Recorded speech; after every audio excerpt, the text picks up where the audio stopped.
Is it down, no? Sorry for my voice. This is down. I am Okay, I'm fine. now calling about Dr. Achyut Sarkar for the deliberation of reverse remodeling with modern day treatment in patient of heart failure with reduced ejection fraction. Respected chairpersons and dear friends, hall is getting thinner gradually, as usual. My job has done easier by Dr. Shotish, by his brilliant presentations. In fact, a few of the slides may actually have common. Now, the issue is the terminology that is going on for the preceding few years. Even if you look at this 2020, this paper, this is a JAC scientific expert panel, they use the term recovered. So we do not use the term anymore, the recovered, but they defined it.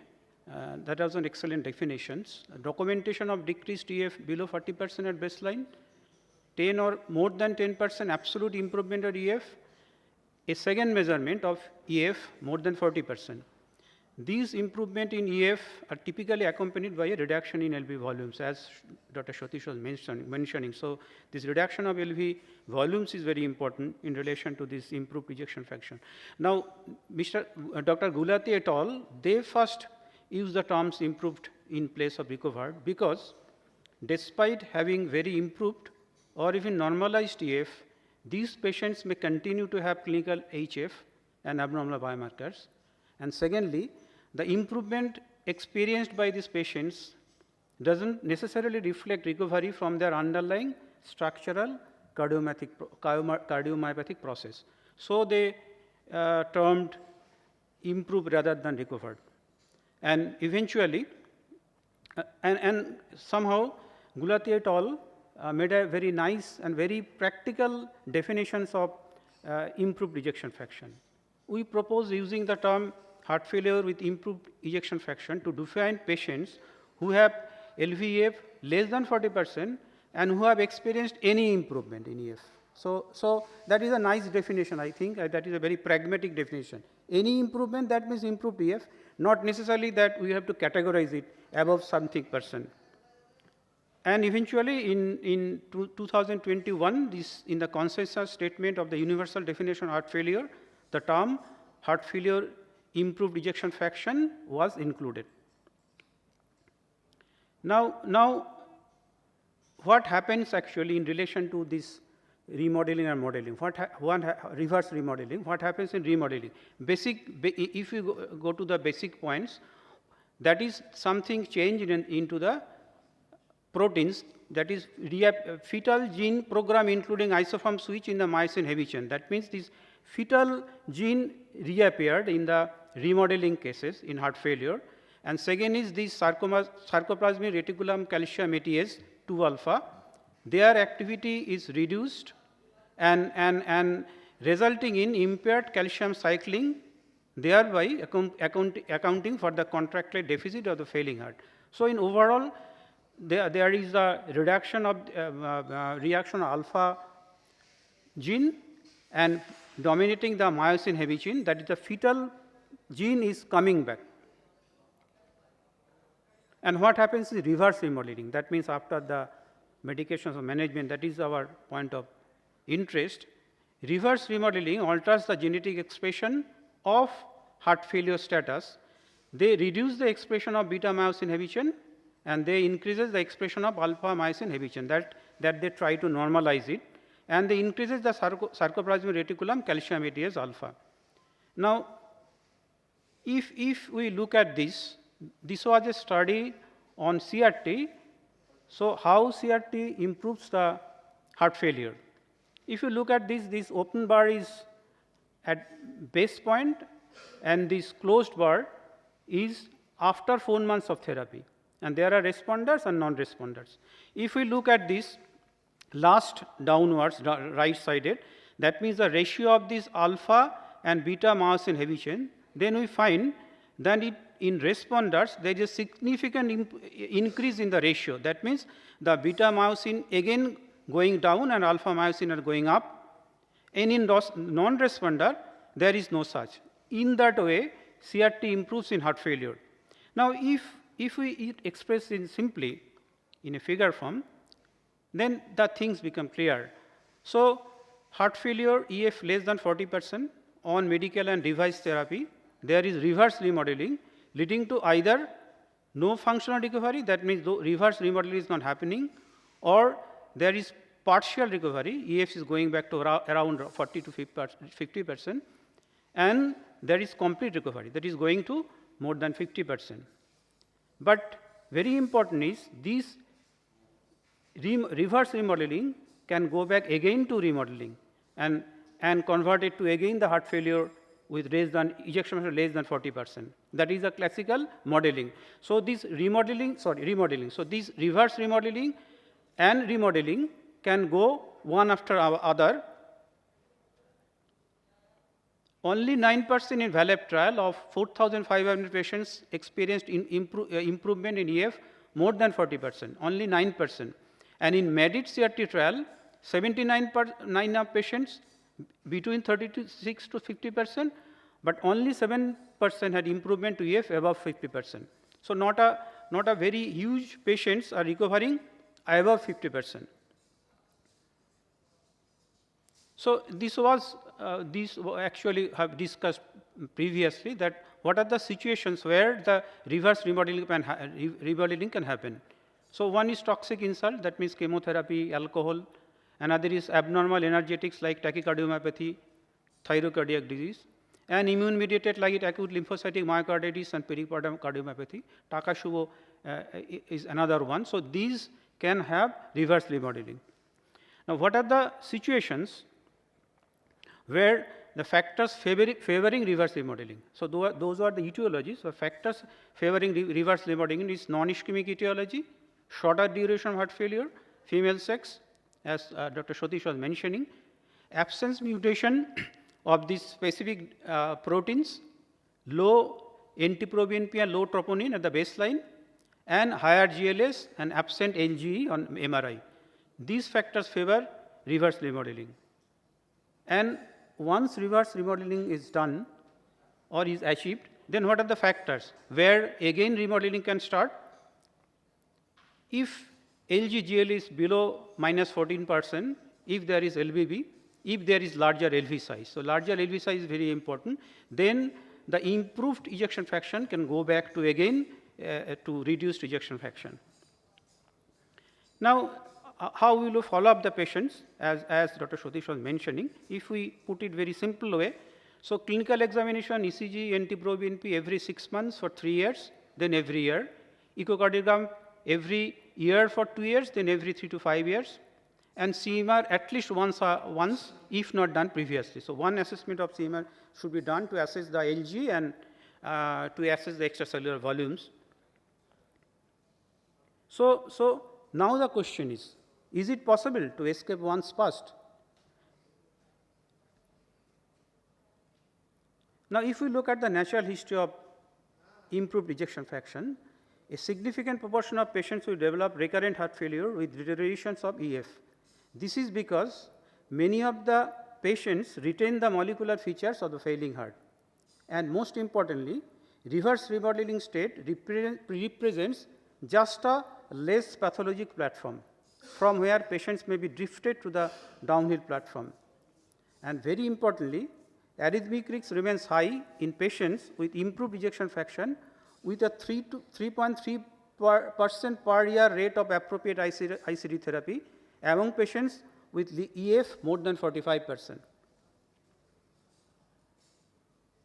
And if we look at this only one trial actually, this TRADE-HF trial, where investigators tested the hypothesis that GDMT could be withdrawn in asymptomatic heart failure with reduced ejection fraction patients if the EF rose from 40 to 50%, more than 50%, the LV end-diastolic volume normalized and NT-proBNP level was less than 250 nanogram per liter. With this target, after screening 36 patients, only 51 patients were randomized, only 51 patients to be noted, to either a phase of withdrawal protocol of GDMT or continued therapy with GDMT and gradually withdrawing within the next 6 months. Now, what happens? 44% of 25 patients from the first withdrawal group and 36% of the 25 from the second group experienced a recurrence of heart failure, and they defined something. But only point is just 51 patients. And though this was a randomized trial, now depending on just these 51 patients, what has been done by the AHA is there are 22 guidelines, latest guideline. In patients with heart failure, improved ejection fraction after treatment, GDMT should be continued to prevent relapse. So, as we are all discussing that heart failure with improved ejection fraction, everything should be continued, is depending upon just on the consensus and a trial, including only 51 patients. So to me it appears that is a very flat statement. It should be continued. Now, we know all, this was a long time a question to ask that should we continue the medical management when we improve? As the heart failure management is mostly EF directed, so to a patient when he is just finding, when he is seeing that the EF is improving very importantly, then will he accept, say for a patient with having a ejection fraction 55%, he will have to accept the beta blocker in the dose of 10 milligram bisoprolol, 200 milligram metoprolol, ARNI at the dose of 200 to 400 milligram, MRA at 25 milligram, torsemate 10 to 20 milligram, and this ivabradine in a dose of 10 milligram. With the ejection fraction of 55, say for 60%, will he accept it? Now issue is this is a guideline, clear-cut direction that all the drugs should be continued on a base of a very small trial, I should say, very small sub-trial. Appears to be a little irrational. Now if you look at in other ways, if you look at these advices, cessations of diuretics agents is encouraged among recovered ejection fraction patients. So what will happen if a patient is having a severe ejection of 50%, if we stop the diuretics, then what will happen? If the condition does not deteriorate, that implies indicative of a lower risk of recurrence of heart failure in this recovered ejection fraction patient. So probably we can stop the diuretics and we can observe it. And this is the statement from this JACC scientific expert panel. What they said? They said consideration should be given to substituting an angiotensin receptor neprilysin ARNI for an AC inhibitors patient of this patient with an improved ejection fraction. Now, what we will do with the ICD? Just before that, what this body also said, somehow in our experience, if there is uncertainty around whether to continue GDMT in a particular patient, not all patient, in a particular patient, medication should be continued. So they stated that in a particular patient, if we have doubt, we should continue all the medicines. Now, what will you do with this ICD in relation to ICD? So say for a patient is having ejection fraction 52%, and his ICD was implanted when his ejection fraction was below 35%. Should he change the battery? Now, if we look at this meta-analysis, showed that the patients who had an improvement in EF to more than 35%, anything above 35%, it may be 40, it may be 45, in different studies that was different, during follow-up accrued a similar mortality benefit with an ICD as those EF remain less than 35%. So there is a mortality benefit below 35% as well as the patient is having a improved ejection fraction of any range. And if the patient is having these genes, that means LMNA, we know that's very high chance of arrhythmic death with LMNA. Even we have missed implanting a ICD at the somehow below 35%. Now the patient has come to us with ejection fraction, improved ejection fraction, having these genes. Best evidence to date, the data would support the ICD generator change and implantation for these patients. And as I showed you the CRT basic mechanism of CRT improvement, there the CRT also should be maintained. So to summarize, diuretic can be stopped, SGLT inhibitors to be continued, ARNI can be replaced by ACI or continued, beta blocker to be continued, device ICD generator should be maintained, CRT should be maintained. Thank you.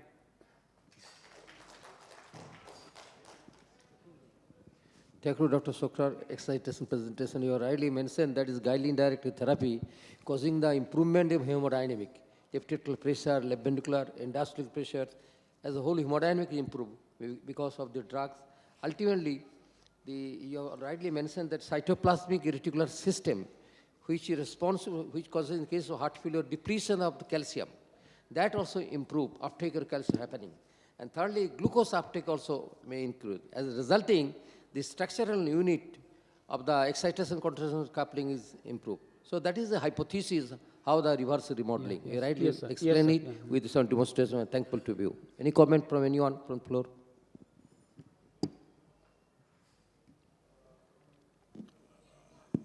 I have a silly question. Either of these speakers can answer.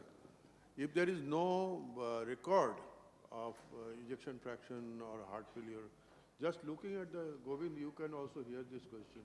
Looking at the echo, can you have a suspicion that something is wrong? Either the EF has improved or it is going to deteriorate. Something is wrong in the echo.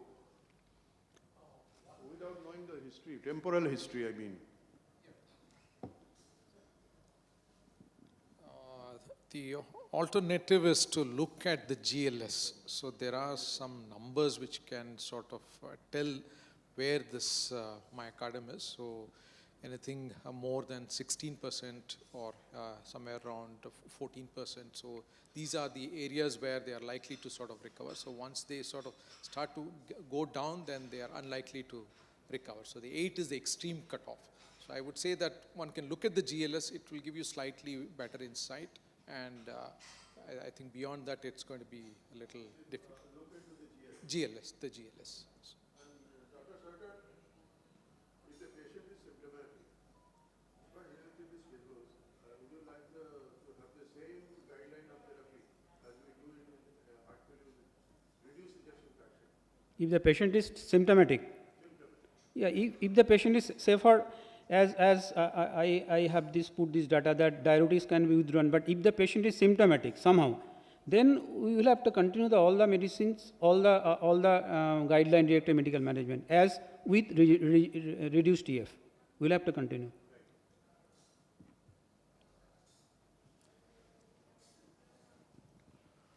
It appears that there is no other question or comment to be made from the floor. So I would close the session now.